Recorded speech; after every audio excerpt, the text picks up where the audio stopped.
All right, and we are back continuing the interview of Lawrence McCullough, and we are picking up with the house debacle. All right, let's begin. Hello there. Hey, yeah, it's me, Lawrence McCullough. I gotta mention this. At the place where I work, they call me Mac. And it kind of reference to the last name McCullough.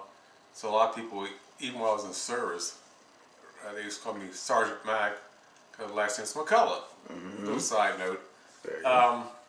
Picking up from the 7th interview, this is the 8th interview. And where we left off was we just, your mother and I was living in a rented house in Blue Ash. Okay, so we wanted to build our own house. And we went to an architect, and he put down the plans and way specifications of what we want from the house. This was during the early 80s, about 1980. And the architect wanted us to design a house that was heat efficient. So we were just going to use big glass windows in the house, if you remember that in. Oh, I do. And the windows were facing the south. So that's part of the design of the house. So we went about the business to find a lot. It's at the corner of Kenwood Road and Ken Ridge. I remember. There you go. Ken is a beautiful area. I'll tell you more about it. But the house. Nothing as easy as it seems on paper. We went through difficulties. One of the things about the lot we was going to build on, there's a little stream or water that went across the part of the lot. And the city said you can't build a house that close to a stream because it may flood or something, okay? So anyway, at the point where we was ready to say, okay, we're going to give up, the owner of the lot said, oh, I'll help you out. We'll divert that little water thing and have it go out further toward the end of the lot. Then you'll have room to put your house. How nice of them. And we hired a surveyor to come out and let us know where the lines were. We hired a contractor. The contractor was recommended by my brother-in-law because my brother-in-law, Amir or Reggie, did electrical work for this contractor. Right. We didn't know it then, but this contractor, this is kind of like the first house he actually built on his own. Up to this point, he was mostly doing support for other contract companies. He started his own business. And of course, we got to be one of his first customers. Things you learn. Experience do count for something because there's some things that he did that an experienced contractor might have caught early ahead. Yeah. One of the things that really got us in the cost is underestimated. And based on a survey we did, there's supposed to be a sewer line to come across the street road of Kenwood. Right. And will connect to our lot to connect to our house. Right. So he started working on his house and was going away at it. Things looking good. In fact, we used to bring you out there and watch you as they was digging a hole for the house. You may not remember, but you was there. And he's laying the foundation. They got the house started and everything. Then it came time to put the sewer line in. Well, I come find out that drawing was a misrepresentation. What they showed was a shadow of a line. It wasn't the actual sewer line connection. Just, to have that connect will cost you extra $10,000. Well, that was way beyond what we wanted to pay for the house. At least back then in the 80s. He said, no, we can't do that. Won't we just, we went and built the house anyway, but he wanted to charge that extra money on us. I said, no, we're going to sue the surveyor. So we went to court and lost. This is going into all details how we lost, but the survey company had one of the second best lawyers in the city and paid a lot of money to win. So much for blind justice. It's how much money you got. So anyway, it really hurt us. It broke our budget. And then I was working at Warner Amex, just went into sales. And that's another lesson learned. Always stick with dependable income. Oh, wow. Sales job depended on commissions. Oh, goodness. At first, when I started selling cable TV, it was great. Made a lot of money. But that second year, my income dropped to the point where making mortgage payments so hard. On top of that, going through the court, losing that court battle, we got further in debt. So with all that going on, we eventually got to the point where we couldn't keep the house, couldn't make the mortgage payments. And back to that time, the interest rates were real high. We was paying something like 13, 14% interest on a home. Oh. That's during the reign of Jimmy Carter. You know, Well, long 80s story would there. be Reagan, actually. 80. He didn't start his term until 82. Oh, okay. Jimmy Carter was still the president in 81 when we started the house. Oh, goodness. And we couldn't get an interest rate lower than 13%, which made the house payments very high. Ah. Long story short, things went bad, but God was with us, you know, in a way that we never thought of, because the church we was going to offered to help give us extra money, and then we just decided we couldn't keep this house because it's going to foreclose on us. And it got so bad we had filed bankruptcy. Oh. Couldn't make all the payments to the house and credit cards, and just a lot of things went crazy financially for us.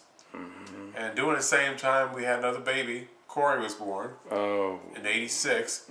So that last 4 or 5 years after we get the house built, the house wasn't built around '84 because you was born in '83. 83, yes. So you was there. He's a little guy. He was carrying it around on my shoulder, on my arms, and that was me at home. And once we got built, it was pretty cool. During the time when we were living in it, there's a train across the street that you guys used to Oh, watch. yes. And we had a little backyard. And we had a basement. And your mother was babysitting other kids, trying to help make ends meet. But long story short, we couldn't keep up. So we ended up renting a home in Madisonville, which is about a block away from the church I used to go to when I was a kid. Well, there you go. So we started going to church there. In the meantime, we decided, hey, we can't stay in this place. Got big water bugs in the basement, and Oh. it was a mess. The yard had snakes in the backyard. Mother killed a garden snake back there. Remember that story? She'll she can tell you about that. That was interesting. Probably will. She's a brave little thing. I didn't like snakes. So anyway, we left the rented house.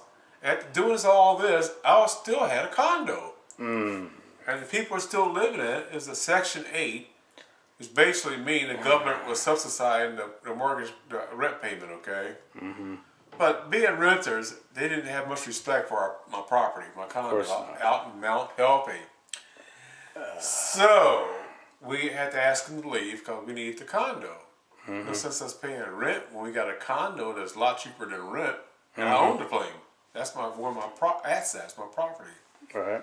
And I was still able to keep that, thank God. Good. So they moved out and left the house and the condo a mess. I mean, it's so big that when we moved in there, it was horrible. We had to hold off for a while because when I first moved in there, it was still messy. They didn't clean up very well. Of course. And they had roaches. I didn't know this. Oh. Oh my God! So we went in there with roach spray. I think it was Bengal roach spray. We sprayed the whole house. We pulled the wallpaper.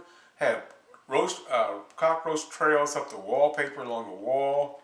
We pulled that down. And roach eggs. I mean, it was the carpet's all messed up.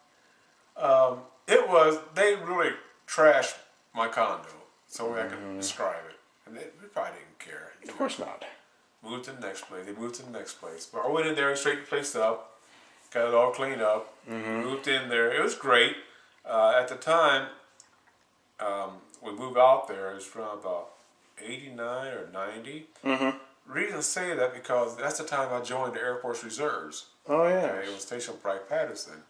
And we still living in a condo.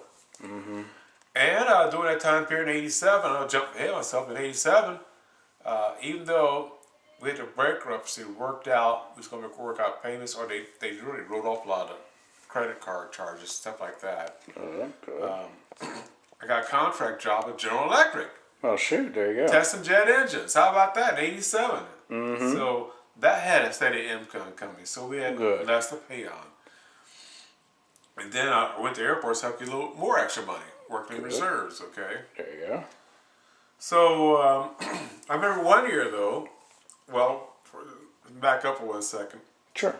We left the church we was attending. We started going to a church out in North College, or in College Hill. The church was kind of crazy. In fact, the pastor ended up being a councilman. His name was Charles Winburn. Oh, yes. Brother Charles. Well, Brother Charles had some problems at his church, so I think it gotten so bad, we decided that we was gonna leave that church, and they actually had the ushers in front of the door trying to stop anybody from leaving. So I just looked at the usher and said, you know, and I think he got the idea. It's okay. He let us leave the church. That's the last time we've been in that church. Well, yeah. So during that time period, after we moved in the condo, we decided to start attending another church called Living Word Fellowship. Oh, yes. This is around about 1980. After you was born. While I was at renting house, Rachel was born. Okay, Rachel so that's was born 89. 88. 88, yeah. Corey was born in 86. That's when we was in bankruptcy and things going to hell in a handbasket. Yeah. But we still moved. We always found a place to stay, okay? Live. That's good. And you guys had food at the table and you weren't in poverty. You There didn't you know go. how bad the situation was, but we were doing what we could to make ends meet.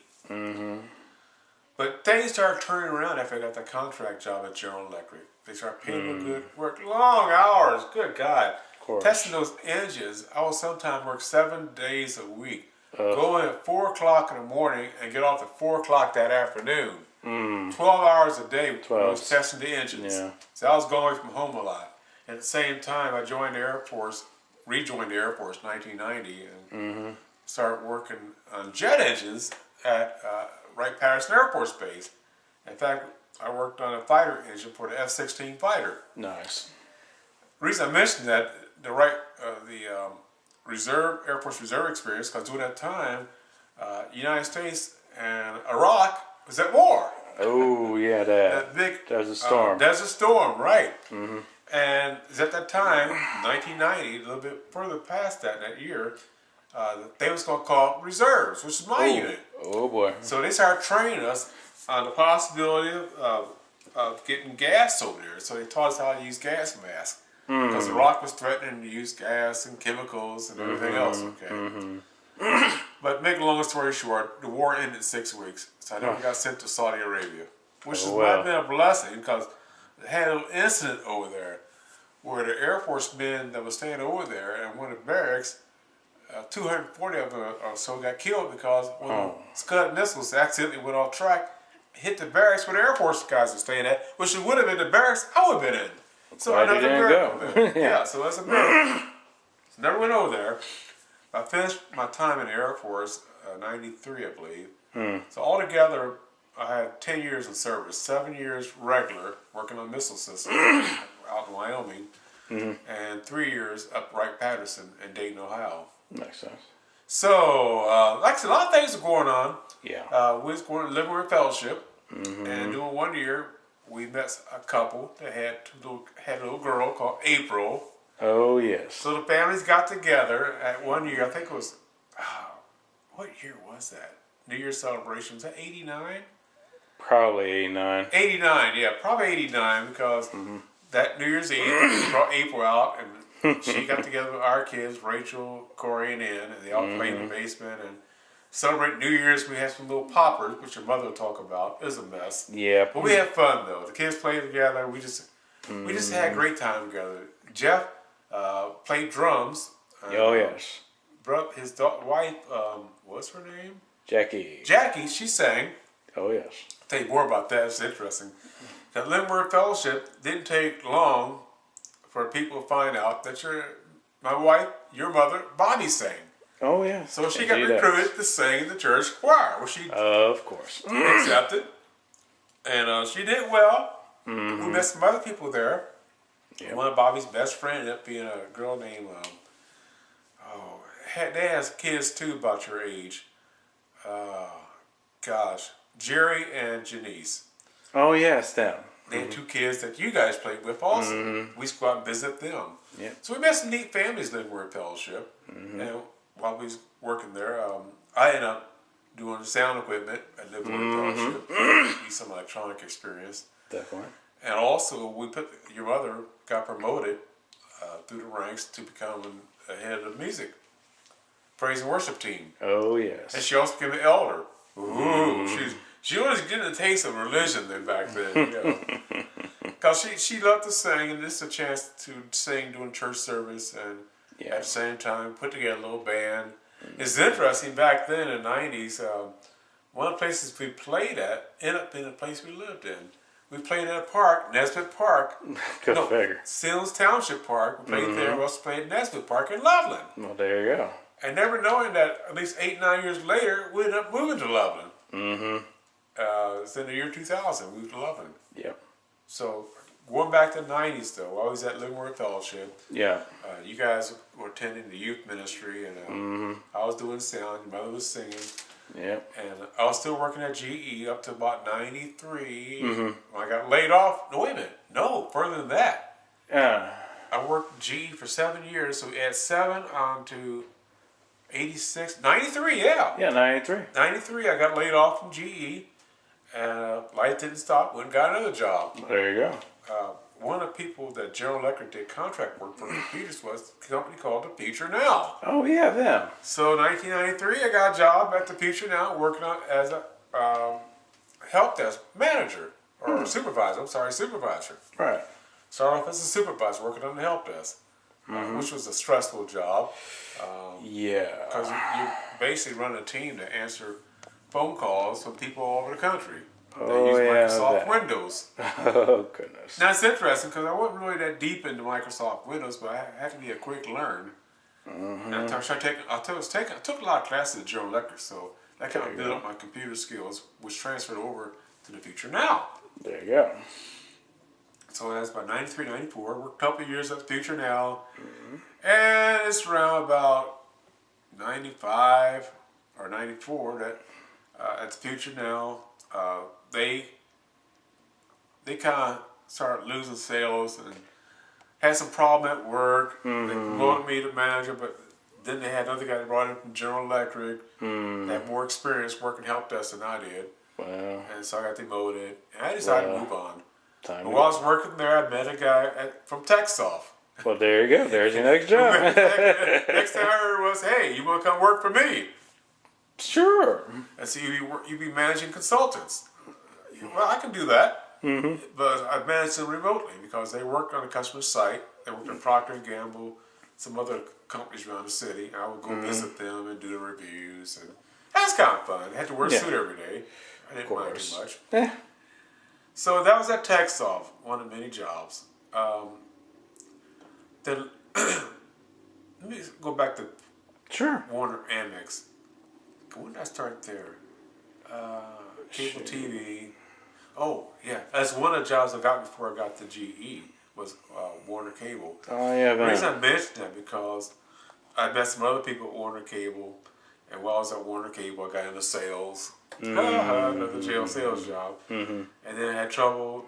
After Warner Cable wasn't making no money, I went and worked for another company called the phone line company. Oh, okay. And selling phone systems. So I had some experience selling stuff. Yeah. And after phone line, then it was a GE, okay? Yeah.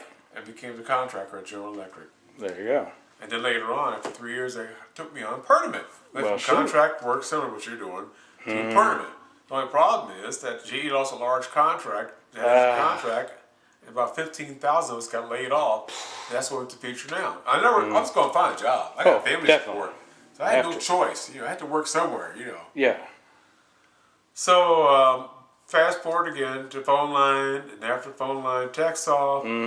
Then while I was working at TechSoft, I was learning some more stuff about computers, and I met a guy at TechSoft that did SAP. Well, there you go. And he actually set up a training out of TechSoft, training at TechSoft to train SAP, okay? All right. I was curious, asked him some questions about it.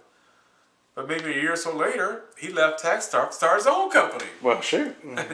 I'll tell you what, it's just incredible.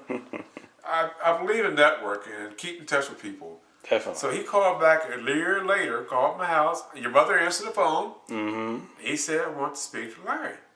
What is it? Who's this? His name was Shelton. Oh, yeah, Sheldon. So he said, "My name is Shelton. I met Larry at TechSoft. I just want to know if he'd be interested in working with me, and I'll send him the training to learn SAP." This is about 97, 98 time frame. So I had to tell the news to TechSoft I was leaving and going. So this one was 2 times when I decided to leave. I wanted to get in this business with SAP because it ended up being the second largest software company in the world. There you go. And they do mostly business with corporate environments. Ah. So I got brought on. It's funny though. I didn't start off as. I did start off as a consultant / trainer. But I had to do a fast track and learn SAP. So when I started working for his company, he put me in all these training classes for a whole month. Well, there you go. Went to all the SAP programming, went to security, went Nice. to installing systems, applications, everything. Excellent. So my first big contract was in '98. Right. And I got sent to Chicago. Well, there you go. So I worked a year in Chicago and learned SAP firsthand. While I was there, was supposed to have been working with SAP applications. One of the people on our team that's helping put in SAP quit. He's in security. So Shelton said, hey, I just like to take class in security and do security on this project. Well, shoot. Why not? Why not at all? It paid off greatly because fast forward, I've been doing it now for the last 18 years. Well, shoot. There So you we go. start off in '98 as having to fill in for us and learn quickly on the job. And it's kind of funny because when I was putting this application in on the project, I was supposed to be training this person how to do SAP security. Now keep in mind, I want to know about 2 months of SAP security. So it's kind of funny. We work on the project during the daytime. At night, for those 3 or 4 hours, we go back and get some extra training. Shelton would bring us back to the hotel. He'd sit there and quiz us questions and ask us. And Yeah. he's more or less mentoring me while I was on the project. Excellent. And what little I learned, I'll teach a person that's going to be the administrator while I leave. So talk about getting Conduit of knowledge. Yeah, so a lot interesting though. One thing I learned about software applications, your best learning comes when you're actually doing it and run across problems. So you got to kind of troubleshoot, resolve, or ask for help. Okay. Yeah. So this is how I built my experience up in SAP. Was actually doing it my first project, and we was going up there every weekend. Yep. Sometimes we drive, sometimes we fly. There's a lot of flying time. Oh, yes. So where are we time wise? We're at 22 minutes, so you I'm can. doing a roll. I know you can keep going or stop wherever Let's you go want. a few more because Got it. I've been in SAP for a while now. 18 years, what you 18 said. years. So 99. It's interesting. The company he started about a year and a half later got bought by another company.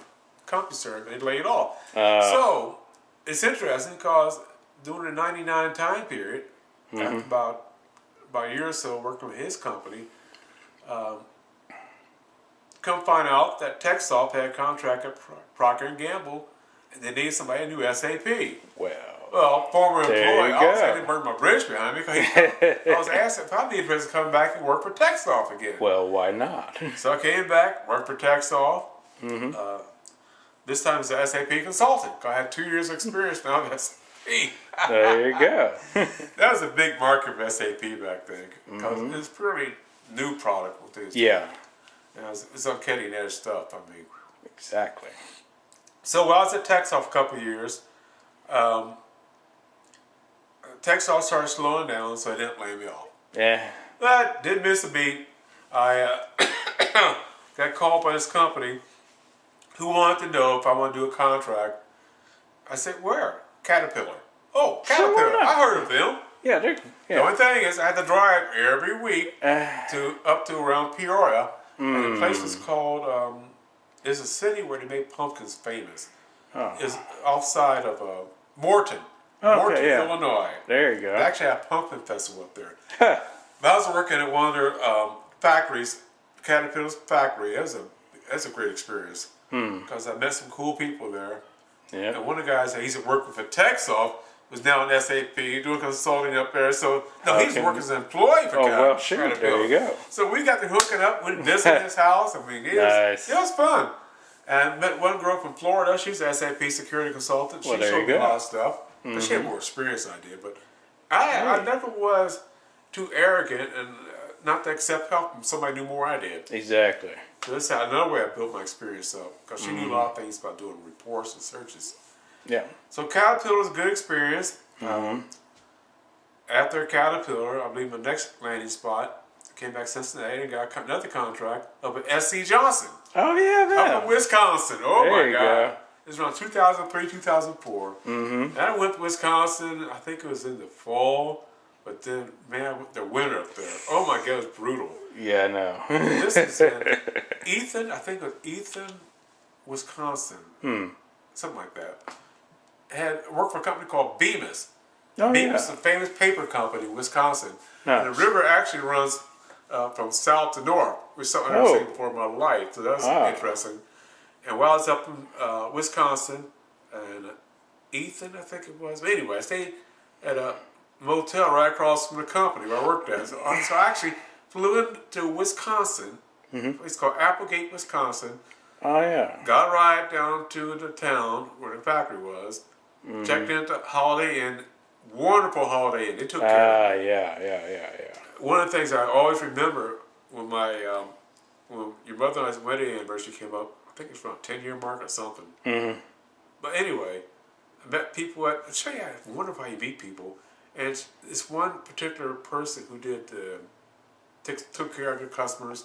Yeah. I just had to mention her that I like to bring my wife up here for our anniversary. So she arranged to get us a suite at the Holiday Inn. Nice. And then we had dinner, and she had flowers sent to our room. Oh, wow. Fruit basket. Your mother was overwhelmed. And I was overwhelmed. Because this place Holiday Inn also had a pool, had a gym. I mean, it was great working up there. Met some neat people up there. In fact, one of the friends that work up the fellow contractor, we're still friends today. Nice. We still keep in contact. But while I was up in Wisconsin, that talked to this one person, and they had tickets to a preseason football game at Green Bay. And I said, "Hey, Bobby, we'll come up here to Wisconsin, got some tickets to Green Bay." And okay, football, I'll do it. We did because she had a chance to get out of town and spend the weekend with me again. Yeah. This is summer in August. Yeah. The preseason game went to Green Bay, and she was overwhelmed. Yes. Oh, the Packers! Oh my God! The stadium is like a big shopping mall. They took the people of the state of Wisconsin owned the Green Bay Packers. Nice. So they weren't going anywhere. No but what trips. impressed Bobby was how family friendly this place was. They had a restaurant, they served hamburgers, had a history of Green Bay Packers, and the game was wonderful. And they was playing the Bengals, and the Bengals won. Well, go. But it was a preseason game. Yeah, okay? it doesn't count. But something happened in that experience. Your mother became a die-hard Packer fan. And keep in mind, she never had a thing about football all the way to this point. She never really cared about football. But that experience of being to see how excited the people were, the tailgate parties, the restaurant, the history. Yeah. We even drove to a place where in 1927 when the Green Bay Packers played one of their first games. Wow. Before they was even heard of, okay? At a high school stadium. Oh, there you go. So that's a great experience for us. So I had a lot of good experiences on being a contractor and starting my own company, McCullough Associates. Yeah. So, that's my work experience. And along the way, your mother and I used to go up to Bell Fountain to see her great Aunt Max. You probably remember her. Quite well. And we had some discussions about her background. But I don't think I recorded a little bit of it. We got a little bit, yes. So we got some filming of her too. And she was up in her 80s then. So she was had her own little place in Bell Fountain. And we used to drag you guys up there with us sometimes. Oh, I know. We had pictures of you when you was kids. So anyway, that's a good place to come to a stopping point. Yep. As you see, we've been blessed. We watch you guys. Oh, gotta mention this. You went to school. Your mother homeschooled you for up to the 9th grade. That's right. And we just said we want to send you guys to a Christian school. Because in secular schools, we didn't think you would get grounded, at least get exposed to Christian people or education. Okay. Yeah. So we went in debt, of course. But we took out loans Happens. so we could pay for you guys to go to private school. At least you, Corey. Rachel went there for a little bit, then she left and went to go to Loveland High School. Yeah. And in year 2000, when we moved to Loveland, remember I told you about yes. we used to play in Loveland, then we lived in Loveland. We got a nice 4-bedroom house. Yeah. Prior to the 4-bedroom house, we lived at High Point. Oh, yeah, there. This is during time, I see so many things were happening in my life, but this time we were working at General Electric, had good income coming in. Yeah. We actually bought a new house. That we did. It's a 3-bedroom. But after we had Rachel, we said, well, we should get a bedroom for Rachel. But you and Corey stayed in the same bedroom. Yes. So we found this place in Loveland in year 2000. So we left from High Point to Loveland. at 1943 Poplar Drive, Yes. which is up from downtown Loveland. Mm-hmm. So that is a good place to stop. Yes. Thank All you right, again. perfect. This concludes interview number 8. Yes. And we pick up, we're at 1943 Poplar and going forward. That's right. Alrighty. Till next time.